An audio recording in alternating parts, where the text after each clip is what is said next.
questions, and I will basically answer all of them one by one. So in this reading, Cribb compares two modes of subsistence. So a mode of subsistence is this term that's used quite often in archaeology and anthropology. That means how you get your calories, how a given society gets their food.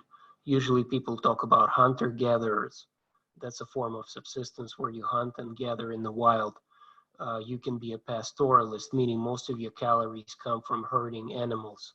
You can be a farmer or an agriculturalist, where you basically farm land and grow crops.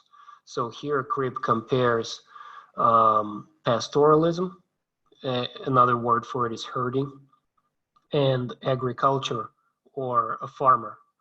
And so basically he's saying that farming form of subsistence is more stable, and a pastoralist form of subsistence is more unstable. And here's how he explains the stability versus instability by using basic factors of production. So if you took an introductory economics course, maybe in high school, maybe in college, you know, people talk about factors of production there, and there are three major ones: land, labor, and capital. There's also entrepreneurship, but we will not talk about that. So the tangible ones, the ones you can touch and feel, are land, labor, and capital. So here's what Cribb is talking about. Let's say a farmer is having a good year. A farmer gets a lot of harvest, a lot of crops, so he has a lot of resources, and he's thinking, should I expand my operation, expand my farm, and get bigger profit, or should I kind of keep my size of my operation the same? So when a farmer is going through this decision, these are the types of things that a farmer thinks about. First of all, for a farmer to expand his or her operation, they need to buy a lot of capital. Capital is basically, you can think of as equipment. And this equipment includes tools for a farmer, for example, plows, right? This guy here in the picture, left-hand upper corner, you can see him holding a plow. So you need to buy more plows, you need to buy things like shovels, rakes, and so forth and so on, tools. And we can include in this array of tools a cart. So for example, if a farmer needs to haul his harvest, his crops, do some kind of cleanup on his land and stuff like that, he probably will need to buy more carts. He or she will need to buy more draft animals. So back when people did not have machinery or tractors, they used draft animals like cows for the most part to haul different weights, different carts and stuff like that.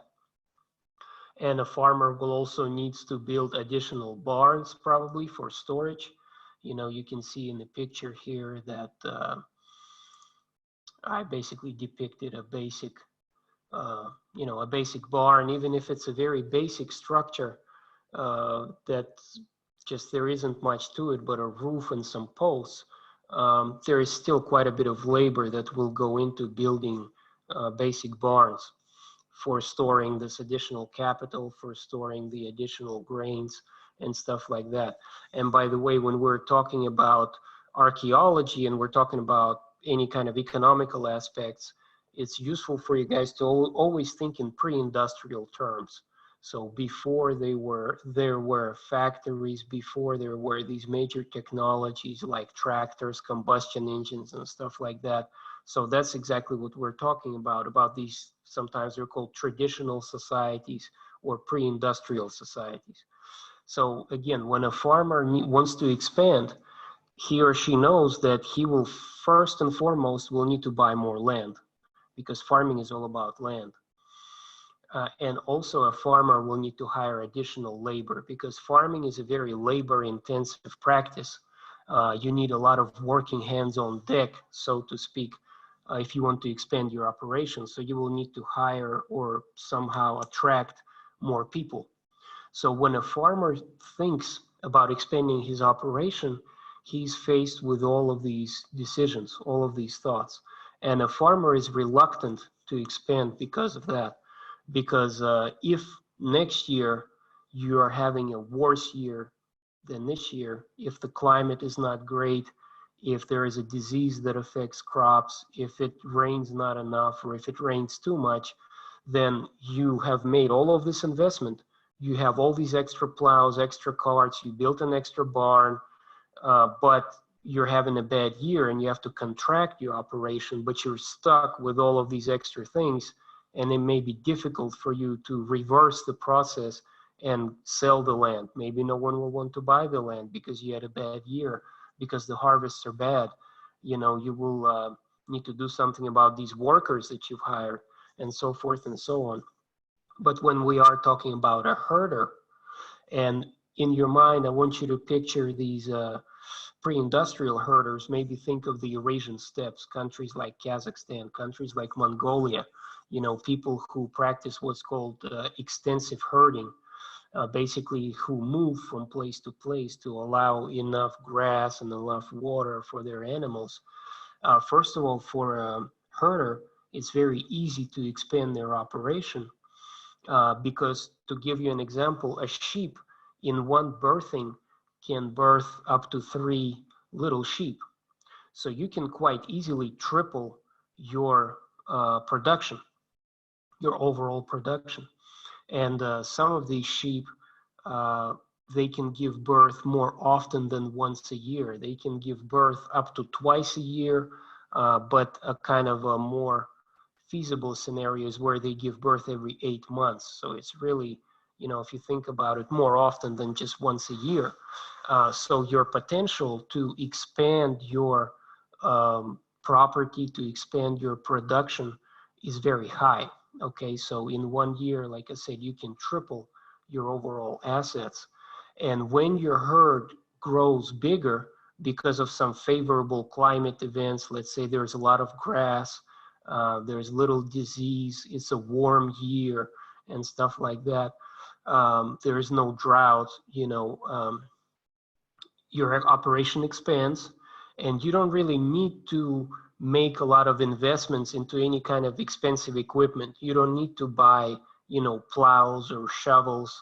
You may build some extra corrals, like open air corrals, and but those don't take a lot of material, a lot of labor to build. So a small group of people can build a basic open air corral in a day or two. You may need some extra ropes, maybe some harnesses to kind of control and capture the animals, but we're not talking about any kind of substantial investment in capital or substantial investment in equipment. When we're talking about land, usually in pastoralist society, there is no strict ownership on land. There are usually grazing rights. So one group may have a right to graze their cattle, to graze their livestock on a certain territory, to migrate through this territory and not the other. But there is no strict ownership. There are no fences, you know, to say, okay, I own this hectare of land and I only herd my sheep on this hectare of land. There is usually plenty of land to go around, even if we think of pre-colonial Russia or Kazakhstan. These grasslands were pretty open and they sustained large populations of people. You know, there was enough grass and water basically to sustain large populations, and land scarcity was not really a big problem. So to make a long story short, to expand your pastoralist operation, you don't need to buy more land. As a pastoralist, you don't need to buy any land. When it comes to labor, pastoralism is notoriously not very labor intensive, meaning that one person can herd a whole bunch of animals. So for example, one person on horseback can easily herd up to 500 sheep.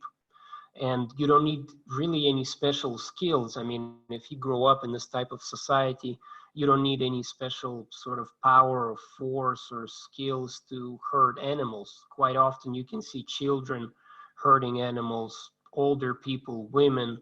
You can herd on foot. You don't even really need a horse.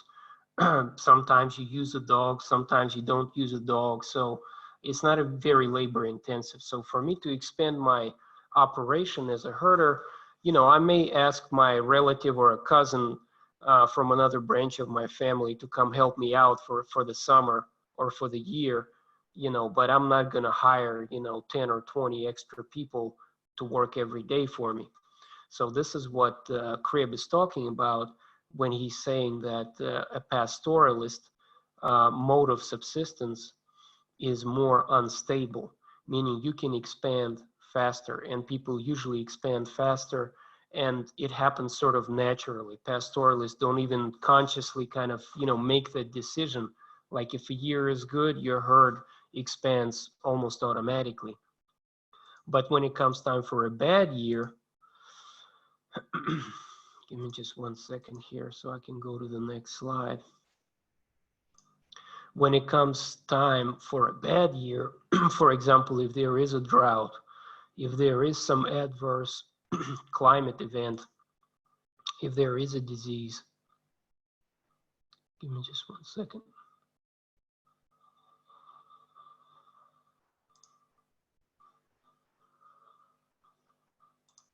Okay, so I'm on the right slide now.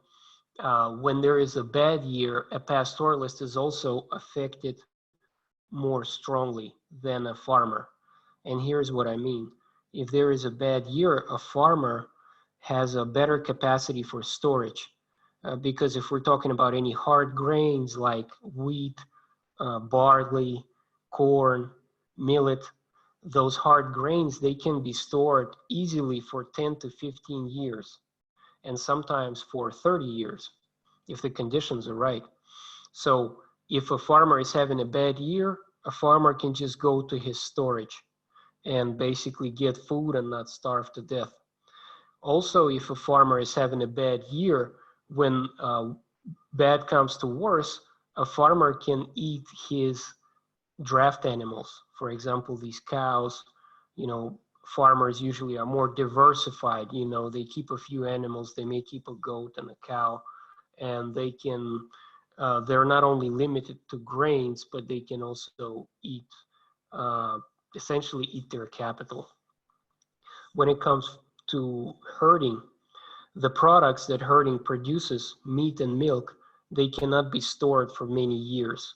Of course, there are examples of people storing and drying meat, but you cannot store it for 15 years or 30 years. You may not want to eat that dried meat. Milk products are notoriously fast to spoil. I mean, there are examples of people making some dry milk products based on milk that do last for years, but it's nothing in comparison to an agriculturalist capacity for storage. And so to give you examples, the point that Cribb is making is that if there is a bad year, an adverse climate event, a pastoralist is faced with a risk of basically starving to death. For example, there is this event that's called drought in Mongolia and in Kazakhstan, and this happens when basically your grasses during the cold season, they're covered by this layer of ice, and the sheep cannot get to grass because of this ice. And they actually, when trying to break the ice, they get bloody noses and stuff like that because they cut their faces on the ice trying to get to the grass.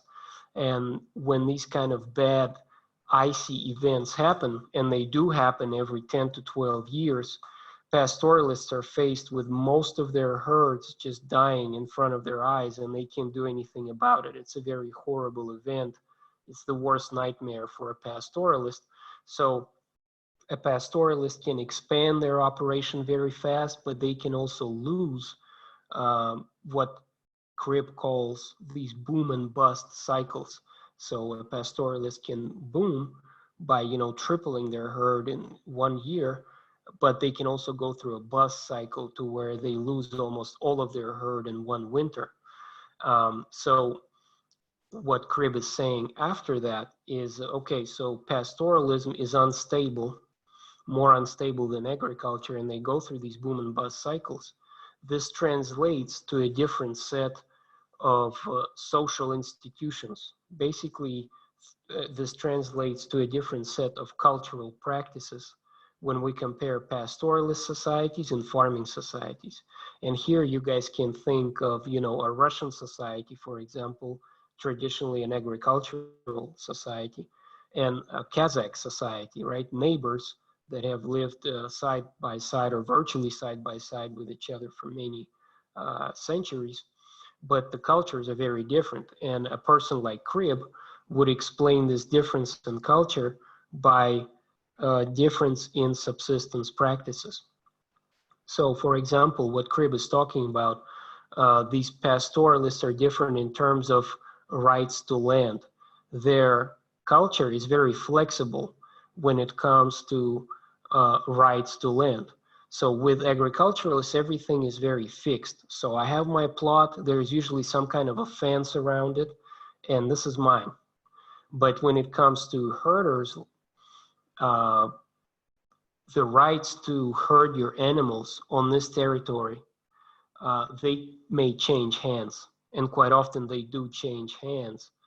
Sometimes it's a first come, first serve type of situation. People who get to this summer pasture, for example, first, they may claim this pasture for the season. And if you read early Kazakh history, you will find that a lot of the conflicts in that society are based around grazing rights. So that tells you that these grazing rights were not set in stone. There was no strict, no sort of monolithic kind of a property on land. This thing changed hands. It was flexible. It depended on the decision of the authority, you know, a Khan or a group of elders. Basically, if two of us are having an issue with this favorable summer pasture, we go to our authority, we go to our chief, we go to our Khan, and this person decides, okay, you were right, you were wrong, maybe you guys can share, this is where we'll draw the border this year, and then next year we'll, you know, come back to this question again or something like that. Another thing that Cribb mentions is that pastoralist culture is flexible when it comes to the rules of livestock circulation.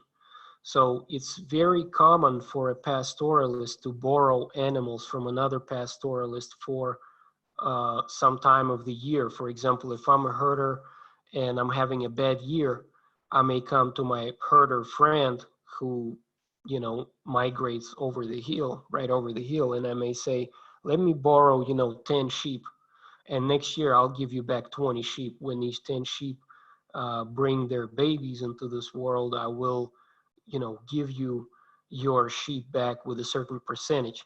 And there are traditions and customs that sort of obligate, you know, this person to allow me to borrow.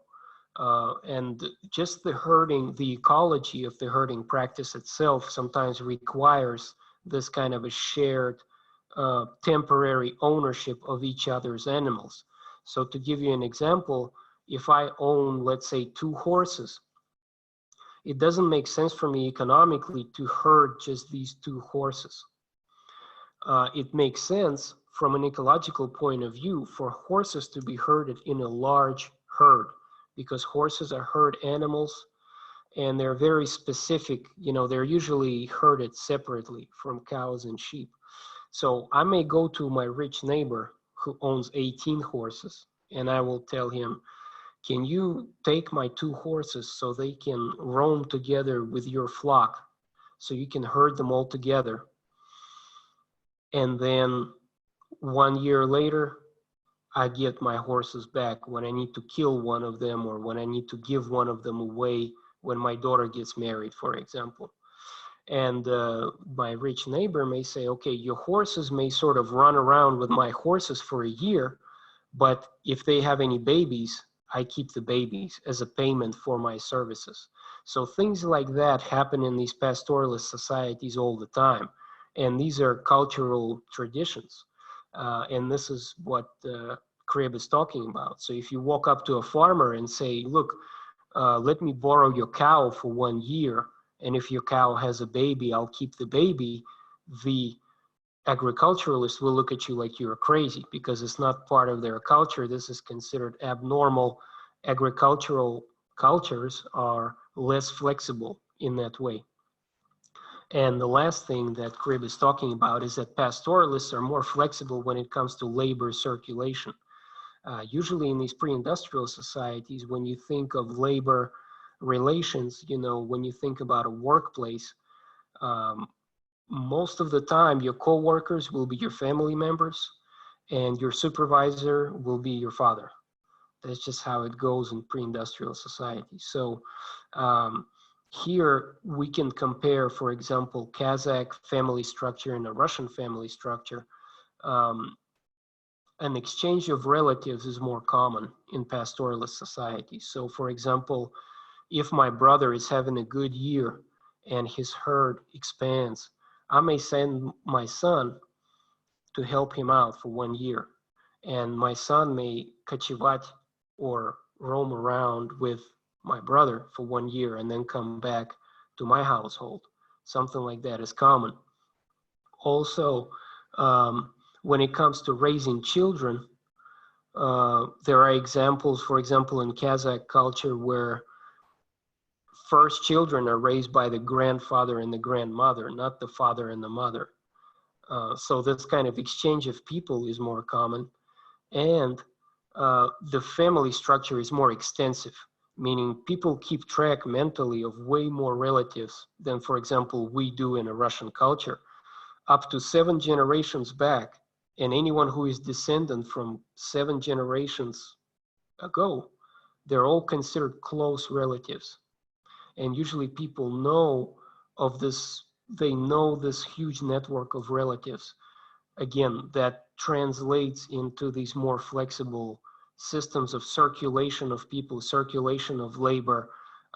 You see actually, auls or villages coming together, coming apart, coming together, coming apart, depending on the season, depending on the conditions and stuff like that. So this is difficult for an agriculturalist to imagine. But in pastoralist societies, these social institutions, they're very flexible.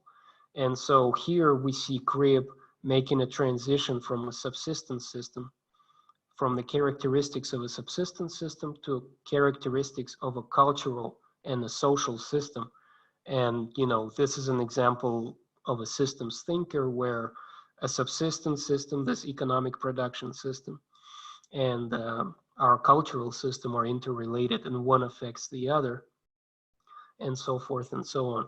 And the last question on your guys' list of discussion questions asked, how is this related to structure functionalism? And what we said in class is that according to structure functionalism, a function of every cultural institution is to maintain the system, maintain the longevity of a system, make sure that this system survives and survives to and through the next generation. And this is what Cribb would say, that these cultural institutions of flexible land ownership rights, flexible livestock circulation, they help this unstable system maintain a certain balance and to survive for many, many years. And as we know, this what's called nomadic pastoralism or extensive pastoralism was a very effective system that existed in the steppe for thousands of years. Okay, so it was working properly. We know this for a fact. And the cultural institutions definitely helped this system to maintain itself for so long. So this would be a structural functionalist aspect of Cribb's writing. So this is where we stopped as far as Cribb goes. Next, what we did